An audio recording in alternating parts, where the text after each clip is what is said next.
বাজারে ভরপুর তরমুজ। ইফতারের টেবিল থেকে শুরু করে অতিথি আপ্যায়নে তরমুজ খাওয়া হচ্ছে খুব। আবার তরমুজের জুসও অনেকের খুব পছন্দ। কিন্তু তরমুজ খেতে এর কতটা বীজ পেটে চলে যাচ্ছে সেই হিসাব কি রাখছেন? গেলেই বা কি, তরমুজের বীজ তাহলে ক্ষতিকর না উপকারী? অনেকেই করেন এমন প্রশ্ন। চলুন আজকের ভিডিওতে আমরা তরমুজের বীজের সম্পর্কে কিছু তথ্য জেনে নিই। নমস্কার বন্ধুরা, স্বাস্থ্য কথায় আপনাদেরকে স্বাগত জানাই। বিশেষজ্ঞরা জানাচ্ছেন তরমুজের মতো এর বীজও আমাদের শরীরের জন্য খুবই উপকারী। তবে তা কিভাবে আমাদের শরীরে উপকার আনে তা জেনে নিই চলুন। 1 কাপ তরমুজের শুকনো দানায় রয়েছে 600 ক্যালোরি। এছাড়া তরমুজের বীজে রয়েছে শর্করা, অ্যামিনো অ্যাসিড, ফ্যাটি অ্যাসিড, খাদ্য আঁশ, গুরুত্বপূর্ণ iron, calcium, zinc, folate, magnesium, manganese, potassium, sodium, phosphorus, vitamin B6 ইত্যাদি। তরমুজের বীজে থাকা ম্যাগনেসিয়াম আমাদের হার্টকে সুস্থ রাখে। এটি হৃৎপিণ্ডের কার্যক্রমকে স্বাভাবিক ও রক্তচাপ নিয়ন্ত্রণে সাহায্য করে। এছাড়াও তরমুজের বীজে ট্রিরুলাইন নামক একটি পদার্থ রয়েছে যা রক্তচাপ কমিয়ে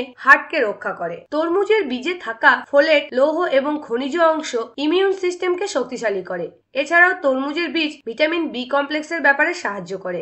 জিঙ্ক পুরুষ প্রজনন ক্ষমতা বৃদ্ধির জন্য খুবই গুরুত্বপূর্ণ। চীনা একটি গবেষণার মতে জিঙ্ক পুরুষদের শুক্রাণুর মান উল্লেখযোগ্যভাবে উন্নত করতে পারে। তরমুজের বীজে প্রচুর পরিমাণে ম্যাঙ্গানিজ থাকে। ম্যারিল্যান্ড মেডিকেল সেন্টারের মতে ম্যাঙ্গানিজ পুরুষের প্রজনন ক্ষমতা উন্নত করতে অবদান রাখে। ইরানি একটা গবেষণা বলছে তরমুজের বীজ গ্লাইকোজেন স্টোরগুলোর সংশ্লেষণের উপর ইতিবাচক প্রভাব ফেলে, যা ডায়াবেটিস চিকিৎসায় সহায়তা করে। তরমুজের বীজে অনেক বেশি অ্যামিনো অ্যাসিড L-আর্জিনাইন থাকে। গবেষকদের দাবি L-আর্জিনাইন দেহে নাইট্রিক অক্সাইডের মাত্রা বাড়ায়। এতে ক্ষত ভালো হয় খুব দ্রুত। তাহলে বুঝতেই পারছেন শুধু তরমুজ নয়, তরমুজের বীজও আমাদের শরীরের জন্য কতটা উপকারী। তাই তরমুজের বীজগুলি ফেলে না দিয়ে সেগুলিকে কাজে লাগান।